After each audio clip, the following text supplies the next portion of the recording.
स्वागत आहे तुमचं सुनीता सिंपल कुकिंगमध्ये। आज आपण कोबीच्या झटपट खमंग खुसखुशीत अशा वड्या कशा बनवायच्या ते पाहणार आहोत। कोबीच्या वड्या बनवण्यासाठी इथे मी कोबी असा स्वच्छ धुवून व किसून घेतलेला आहे। या पद्धतीने बारीक असा आपल्याला किसून घ्यायचा आहे। आणि आता आपल्याला लागेल लसूण, हिरवी मिरची घेतलेली आहे मी स्वच्छ धुवून कट करून घेतलेली आहे, आणि जिरे घेतलेले आहेत। याचं आपल्याला एक वाटण बनवायचं आहे।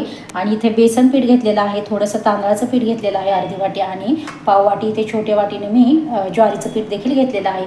चवीपुरतं मीठ लागेल आपल्याला, धने पावडर घेतलेली आहे, थोडासा ओवा लागेल, हळद आणि चिंचगुळाचा कोळ देखील आपण वापरणार आहोत। सर्वात अगोदर आपल्याला याचं वाटण करून घ्यायचं आहे।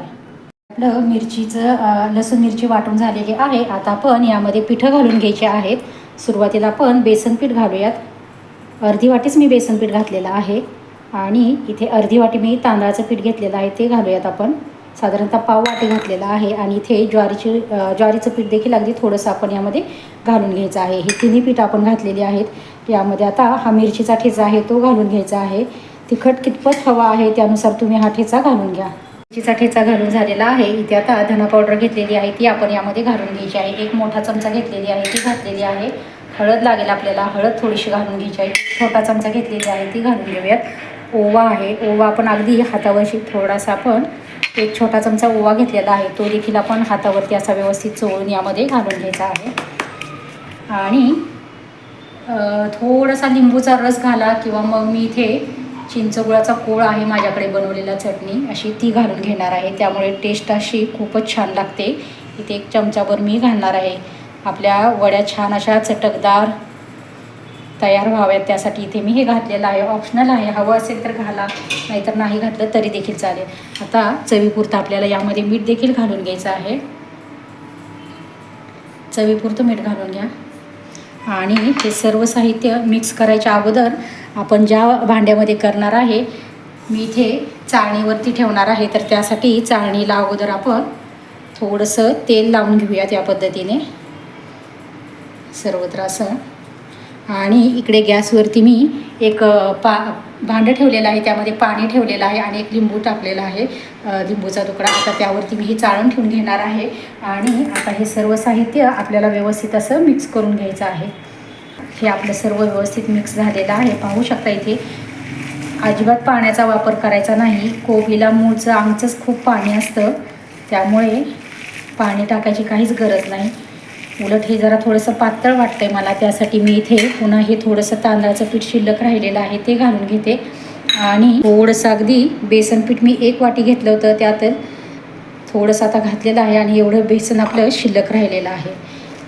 गरज वाटेल तसंच आपण पीठ घालून घ्यायचं आहे। खूप जास्त पण पीठ नाही घालायचं, नाहीतर मग कोबीची टेस्ट लागणार नाही, आणि वड्यांना जास्त करून बेसन पीठ वगैरे पिठांचीच टेस्ट लागेल, त्यासाठी पीठ पण जास्त घालायचं नाही।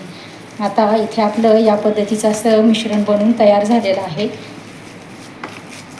पातळ वाटतंय मला मिश्रण, त्यामुळं मी आणखीन थोडंसं राहिलेलं बेसन पीठ घालून घेते।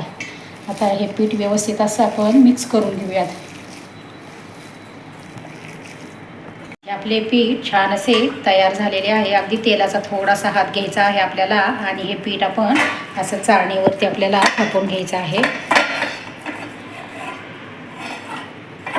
या पद्धतीने आपण व्यवस्थित असं थापून घेऊया त्यावरती सर्व पीठ आपण।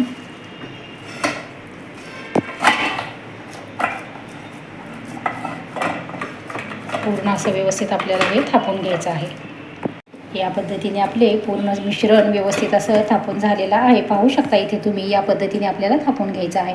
आणि इकडे गॅसवरती मी पाणी गरम करायला ठेवलेलं आहे, त्यावरती आता आपण हे चाळण ठेवून घेऊयात, आणि त्याच्यावरती एक आपण असं झाकण ठेवून घ्यायचं आहे, जेणेकरून आपली वाफ देखील बाहेर जाणार नाही। अगदी 10 मिनिटासाठी आपण आता या वड्या वाफवून घेऊयात। त्या तयार झालेल्या आहेत का ते आपण पाहूयात एकदा।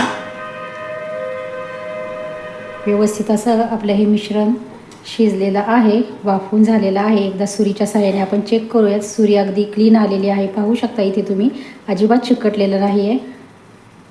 आता आपण गॅस बंद करूयात, आणि हे पूर्णपणे थंड करून घेऊयात। तसे थंड झालेले आहे। आता आपण व्यवस्थित अशा याच्या वड्या कट करून घेऊयात। अगदी सहजपणे कट होतात या थंड झाल्यानंतर।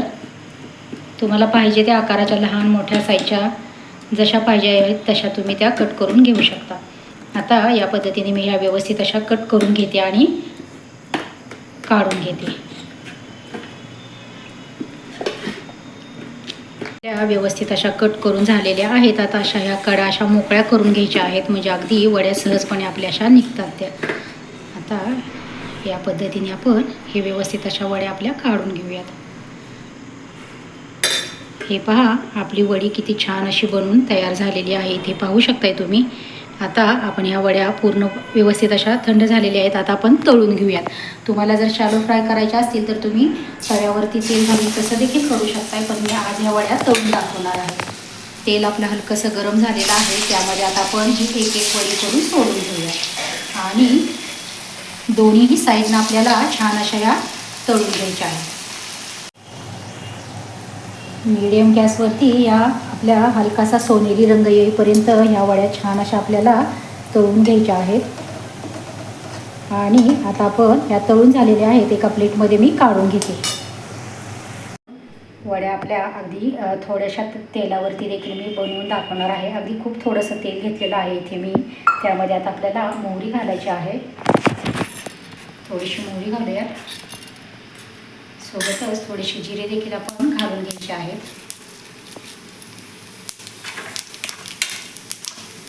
हे व्यवस्थित असं मोहरी तडतडायला लागली की त्यावरती आपण या वड्या घालून घ्यायच्या आहेत. अगदी कमी तेलामध्ये देखील आपण या वड्या फ्राय करू शकतो. कमी तेलावरती आपण या वड्या छान अशा खरपूस होईपर्यंत परतून घेऊया. दोन्ही साईडनं आपल्याला गॅस मिडियम करून छान अशा या वड्या परतून घ्यायच्या आहेत. इथे आपल्या वड्या दोन्हीही साईडनं छान अशा खमंग खरपूस अशा परतून झालेल्या आहेत. मी गॅस बंद करते. इथे आपल्या दोन्हीही प्रकारच्या वड्या बनवून तयार झालेल्या आहेत. या तळलेल्या वड्या आहेत आणि ह्या परतलेल्या वड्या आहेत. या कोबीच्या वड्यांची रेसिपी आवडली असेल तर नक्कीच व्हिडिओला लाईक करा, शेअर करा, कमेंट करा. चॅनलवरती अजूनही नवीन असाल सबस्क्राईब केले नसेल तर नक्कीच चॅनलला सबस्क्राईब करा व शेजारील बेल आयकॉनही प्रेस करा. धन्यवाद.